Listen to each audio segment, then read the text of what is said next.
you all know, I'm at Coates Marine Science second year. This is my proposal. So the key aims of my project are to analyse the bass stocks of juvenile bass in the Fal estuary and the Helford special areas. I'm Borneo. Yeah, so the title of my project I come up with is the biological synopsis of the I'm really rubbish at Latin, bass, and the analysis and assessment of juvenile bass populations in the Fal estuary and the Helford nursery areas of the year 2012. So as well as looking at populations of bass, we'll do a biological synopsis of the species, including there as well.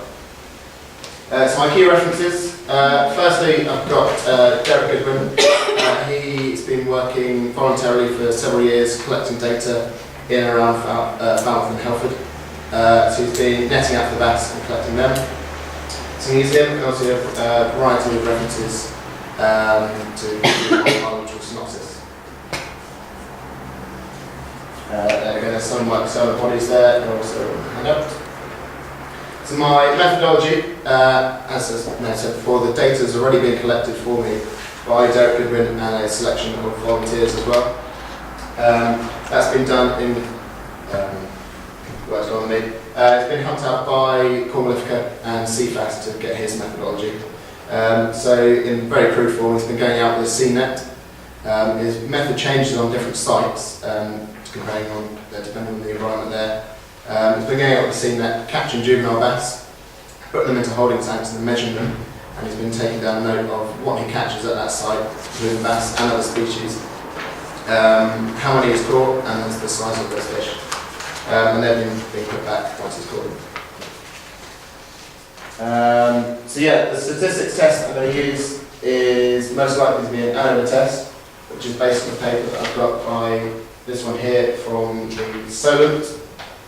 And then obviously the biological synopsis is going to be done via research that I do in the lab from dissections and stuff that I find on the internet, books and journals. So my ethical review is much more detailed in the handout here. So basically, Derek Goodwin has collected the data before, so he's done that. That's all been approved by IFCA and CFAS. So the main things he's come across was the fact that he's going to be catching undersized fish, which, if he didn't have a license, would be illegal. So he's gone to Cornwall IFCA, and as he's doing the research, he's got the license to catch these undersized fish, and we put them back as long as he keeps the strict guidelines. So things like the net that he's going to be using, he hasn't got a cod end of the net, which stops all the fish from being funneled into one area and being overcrowded. Also, when he's keeping them on the boat and sampling them, they're in big buckets. He's got oxygen being pumped through water and they're being kept relatively low stress like that. It's my schedule of operations. I plan to get all my data by the end of November. By that point I can analyse and have a look at it and just check that it's compatible with what I plan to do.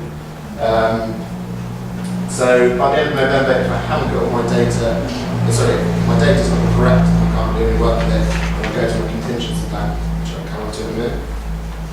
The biological synopsis I aim to get completed by the end of February, along with all the write-up of this year, and that should give me plenty of time then to do any editing and come up with any problems which may and probably will occur. So my contingency plan, if my data becomes unusable, is to analyse the survey methods that Derek Goodwin is using, to look at the way that he's catching fish and see how I can improve on that, see if there's any issues, and compare that to other sites throughout the UK and Europe as to how they're netting the fish. Any questions? Who's that? That's me. Can you say the binomial species name for that fish? The name, can I pronounce it? Yeah. There we go. I'm going to go with Dyson Trungus laborans. Fantastic. You sort of, within the ethical view, have you got any considerations relating to sampling for this rather delicate juvenile species when, in the summer, temperatures are high and the dissolved oxygen content of the water is low? I haven't had a chance to look. So here's the methodology that I've got from Derek Goodman as well today. That's why I plan to meet up with him as soon as possible to have a look at what he has been doing. But what I've seen in his methodology is that he has been putting oxygen pumps into the water and then he's been using sort of opaque sort of tubs to keep them in, to keep them relatively low stress. Good, thank you very much. Yeah, I'm just looking. So from that answer, I'm guessing these bass are farmed, are they? No, it's wild bass throughout the Halford and Falmouth rivers. They're a very slow growing species that is in considerable danger of overfishing around here. We have this unique little nursery area that allows them to grow before they get to a big size where they swim off and then get caught. But what are we right in thinking that they come in shoals and then they'll disappear for a couple of weeks and then they'll kind of come back in again? Well, the juvenile fish generally tend to stay in the estuaries as it's sort of more sheltered. The pH levels are better for them there, so Okay. salinity, as they prefer high salinity. Lower salinity, so they've got more freshwater runoff from here. And also they've got a bit more shelter from the exposed, also there's more predators out at sea. Okay, so the variables in terms of the fish going off in terms of different currents and different food Should be sources. relatively Low. relatively low, yeah. Okay, They come in. brilliant.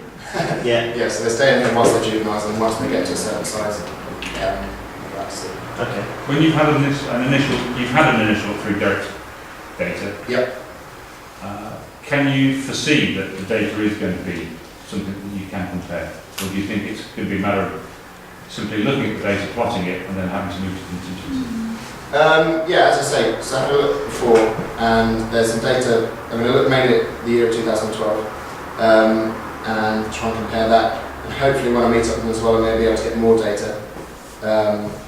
If that works, then that's going to be great. I'm going to be able to compare that. But if not, then I will have to move to my contingency plan.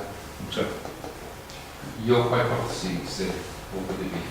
That there is a difference between the amount of bass and the frequency, size frequency shown at the different locations that he nets. So he's netting several different locations. I'm hoping to see a difference between those locations. And if there is, suggest one. okay. Anyone? Well done.